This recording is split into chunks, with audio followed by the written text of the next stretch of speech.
All right, everyone, welcome to my round one of GP Tugae for Revolution Custom Magic, the custom magic format on the namesake Discord.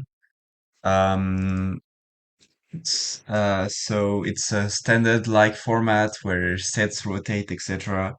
Every time a new set comes in, a new set rotates, but all sets are made by the community, which I think is very cool. This is round one of the GP. So currently 0-0 because that's round one. I'm playing a red-green deck, mostly green. It just has a splash of red for some cards. So trying to play lands, ramp, and win the game by accumulating mana advantage. And just red for some removal. And sideboard tools. I win the dice, so I'll take the play. I'm playing against Abstrusity, who is on White Advisors. It's a white slash colorless slash blue splash. Uh, that's similar to Death and Taxes, in that it will delay the opponent's plays by forcing them to pay for cost, else they get value, and also get card advantage when you pay for those costs. So it's a very interesting deck. They have been playing for it for 2 months, and this month they have gotten pretty good results. So interesting to see how it will transition to the GP. We see immediately a turn one industrialize, which is an opt that discards a card instead of just drawing, but has flashback. So very interesting there. The first cast is technically card advantage negative, but the cast from the graveyard are obviously better because you don't use the card in your graveyard. Yeah, graveyard. So here I get a second copy of Tension Hospitality, which is kind of a combo piece of my deck, just to make sure I have a win con when I get all these lands. I can discard land cards to bolt stuff, and I have a card to get lands back from graveyard, so it's essentially just paying mana to deal damage. But my actual play here is a Skittertiller, which is a 2/2 trample that can get me some lands or just grow into a big beater. And they play a Stella Witness, which is a very strong card. Whenever I pay mana to do anything that isn't casting a spell from my hand, so for example, casting the Discharge of Skittertiller, they get to draw a card. I will swing with the Tiller because I don't have 3 mana instants and this is open deck list. So there's no reason to fake it, but I can fake not having my land drop and potentially incite them to block. But they do not block, um, because their card is more valuable than mine. But that does mean I can cast Furrow, which is casting a spell from other than my hand. Yep. I agree with the display. I mean, not like I have much of a choice. And I pass to them because Skittertailor Taylor has the discharge ability, which you can cat. It's basically like adventure, but from the battlefield and by removing a counter. And you cast a copy of the spell that is in the little box. But because I'm casting a spell that's not from my hand, they do get their stuff. And now they get Prime Console, which is a load for their board, for their stuff. Um, wait. Oh, I forgot to play a land. All right. I was wondering why I was not up in mana, even though I just forgot to play a land. Wow, that's so bad. Because my plan was to play Gens, which would counter on stuff I control. Um,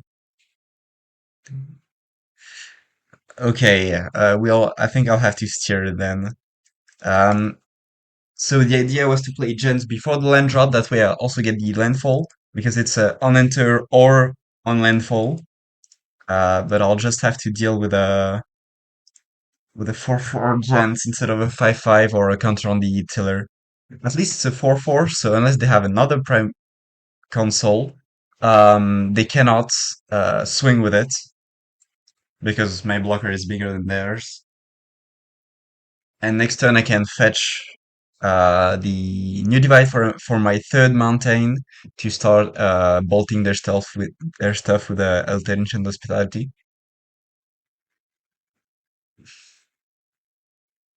Oh, and they get Synod of Sanction to exile my gens, basically a prison. They used to not have it in main board, so I didn't check the deck. I assume it was the same, but now, yeah, they do have it in main board, and that's going to be a problem. I cannot pay the mana, so they do get a guy, and yeah, I go down to 8, which is annoying. Draw. I get another Gens, which I could play, and this time I could get the combo I mentioned. I could even get it with the new divide, which, since it's a fetch land, provides 2 landfall triggers. The issue is, if I do that, I'll probably die. So how do I survive? First, they have to not have a prime consoles. Um, and second, I fetch for a mountain. I go down to 6. I block one of their creatures, and then I untap with Ultimate and Hospitality. That's my winning line. Because if I play the Gents, the consoles will just kill me with the AoE buff. So yeah, I'll play to my out, play a new divide untapped, fetch it for a mountain, slam down the Hospitality. Interesting that they chose not to industrialize actually. Um, and discard Forest to the Hospitality to get rid of the consoles.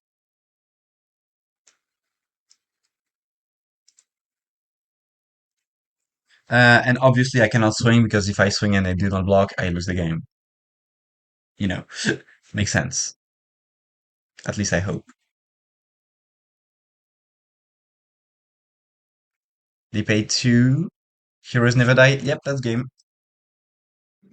Because they can get back their stuff from graveyard and I have no way to deal with it. Um, so kind of annoyed that I just threw the game like this. I forgot to play a land. Okay, it's fine. It's nerves. First round. It's been a while since I played, and even more of a while since I recorded. Technically, for you, it's the first video I posted. At least I hope I'll post it this time. But I had some other recordings a while back, but there were always issues. So yeah. So what type of removal do they have? Um, Not that much. They have flicker. Yeah, low mana creature removal. Okay, I'm actually fine to. Yeah, but there's nothing to hit with this. Um, this I think is too slow. Vasilisa is key. They cannot remove it. So if they tap out and I can play Vasilisa, I'll probably just win on the spot. Nyx Weaver, too unreliable. And the issue is I really want to keep these Killers. Um, because they're my 2 drops. I don't have really another 2 drop. So I think I'll have to keep it. But um, so I'm sending in a lot of instants. So I'm considering cutting a Lacton of Growth, or I could go with 61. Actually, no, Molten Erosion isn't get that good because their creatures are mostly they are mostly 2/2s though. I'll cut them on the draw because on the draw I'll have mana disadvantage, and by the time I can cast my Molten Erosion, they may have creatures with a 3 toughness. On the play, I think it's really good. So I think I'll cut an Avalanche because I set it in other removal. Yeah, that sounds good. All right, let's see how it goes. Draw 7. only forest, no fetch lands, so wild court is not active. No red soul, so I cannot curve with a scorching condemnation. Uh, I cannot keep this. This is much better. Wow, this is really good, actually. Turn one Laystone. I can fetch another Laystone. Even I'll bottom the Waking Land because I don't need the blue mana. And they're not a matchup against which the animating a land for basically 7 mana will be irrelevant. The game should be decided way before.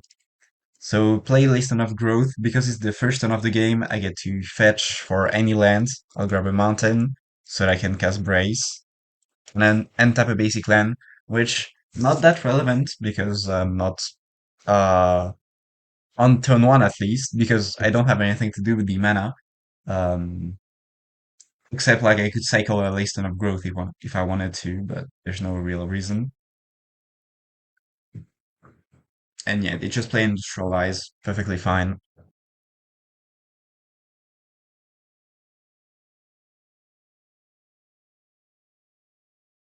Uh, but yeah, what I wanted to say about oh, they discard a console. Interesting. Oh, they wanna okay.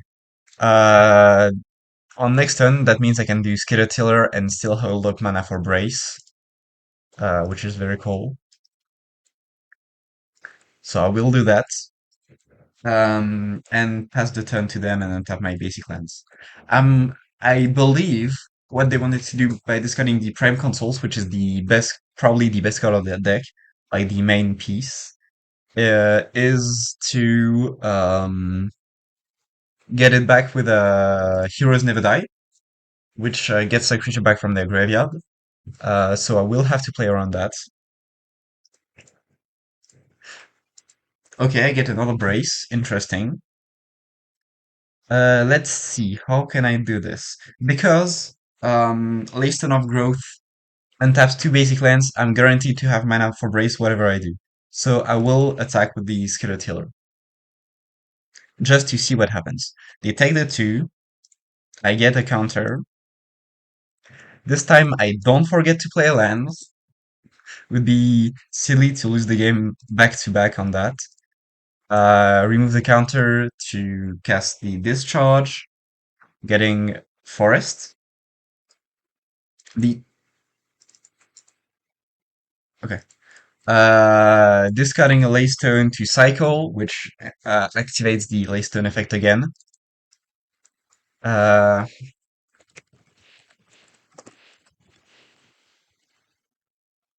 and so they asked for me to hold priority, so yeah, they do. Heroes never die. Okay, they get nothing, so they're probably reanimating the consoles. Yep.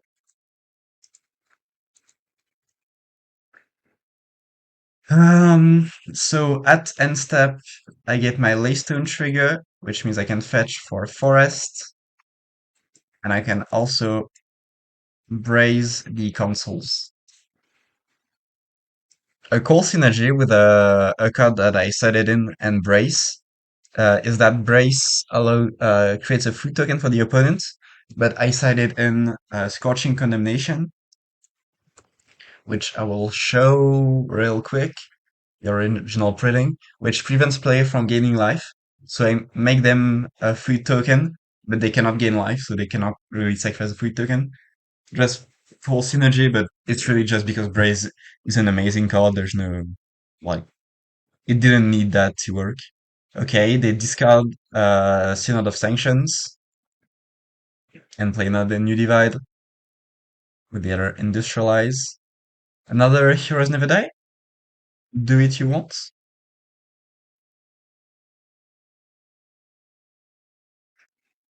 And here we can. Oh, okay, so they get a Still a Witness. Perfectly fine. I will sack my Wire Prairians because to get probably a mountain here. I set it at my my Scholastic Weaver, which is a 3 green devotion card, so I don't need to hold that mana. Upkeep and draw. I get a Waking Land, which is obviously a land, so that's good. Let's see.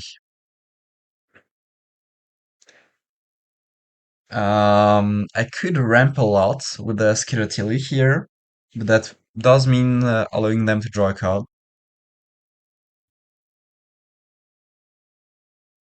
Um, the idea here on my lines is that I can swing with the Tiller. They don't block, likely. Um,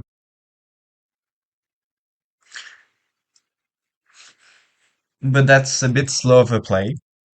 So instead, I'm going to play Gents, put a counter on the Tiller, uh, and then play a land, the correct one, to put a counter on Gents and swing for 7.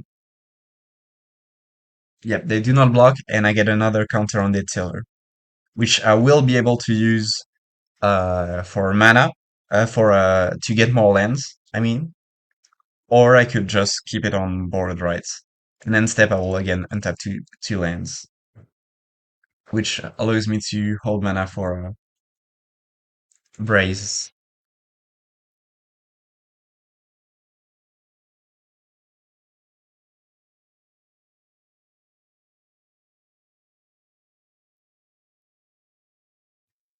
Okay, I will respond to this with a Braze. They're probably baiting it because this gives Ward 1. Okay, no. They were either baiting it with a Heroes Never Die,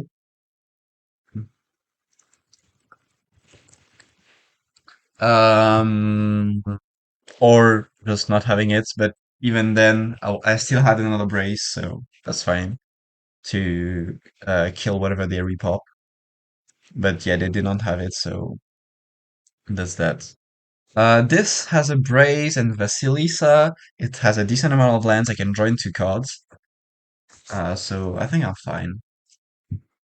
Play Mesa, turn 1, left flinker.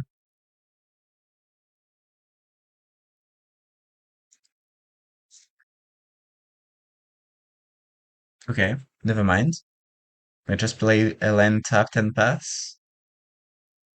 That would be better for me.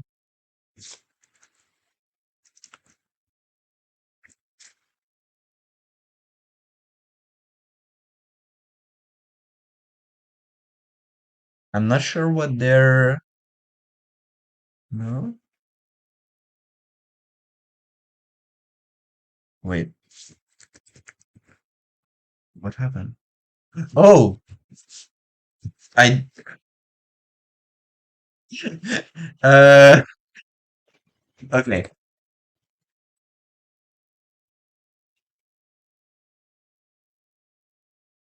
Okay, this hand is less good than I thought because I have to mulligan.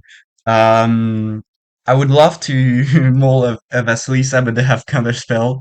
So I need to keep the second one because I think that's my better win con in the matchup. Um, I just forgot I'm mulliganed. Wow, okay. Yeah, okay, that happened, I guess. Because they have Wild One, there's no reason to hold up mana for Brace on the next turn, and this is going to be annoying. Because now my non-creature spell costs more to cast, plus they cost more to cast, plus they have Wild One, so there's that. Do I need to have 2 toughness for anything, or can I just play the new divide? No, I'll just play the new divide for now. I'm okay with them swinging for 1 because they could swing with the Inquirer anyway.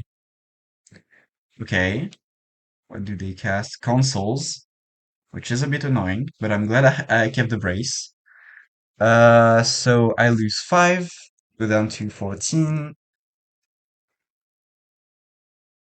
and my non-creature spell costs 1 more to cast, so I cannot Brace right now. Do I want to land? I don't mind here. Okay, that's good. I will need that. So I'll fetch for a forest, puts a counter onto the Seeker, play a mountain, also puts a counter on the Seeker, uh, And here I can either offer a trade or keep for blocks. I think the correct play is keep for blocks. And because Brace costs 3 mana currently because of the Anchor and there's Ward 1, I will have to wait for the Upkeep to bolt. So I will pass the turn, and as they pass, I will say that I need priority at Upkeep because I need to pay the extra one for the Brace. Which means I have to run into the counterspell, obviously, but I have to bait it anyway, right? Not much I can do here to play around that. And they do have 3 devotions, so their counterspell draws them a card, but at least they're now tapped out.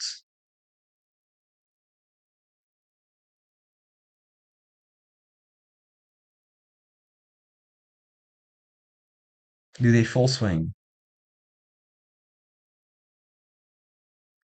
It's either full swing or nothing, I think, here, actually.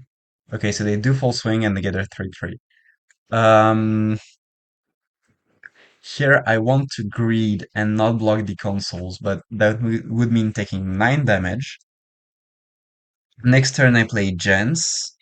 After I fetch, sadly, so this grows into a 4/4.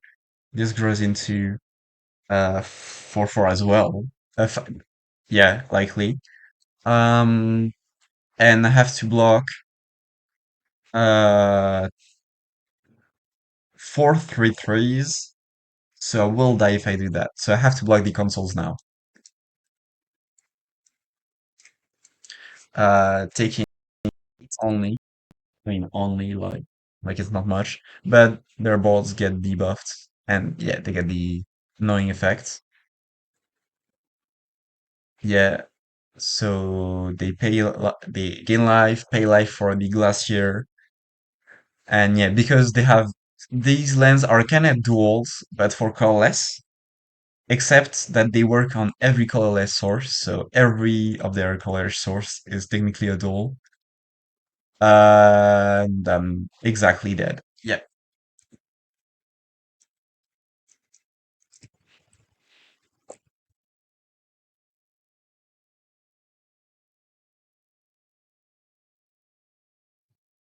Yeah, so yeah, that's the game. As I said in chat, uh, I'm an idiot. I lost the game I should have won because I just didn't pay attention. Hmm. Um, and yeah, so I start 0-1, which means even if I make it to the top cuts, um, I will likely have a low seed. But then again, this deck is kind of made to catch that advantage back up when you don't forget to play your lame drop. But yeah, they have a very aggressive deck. Um,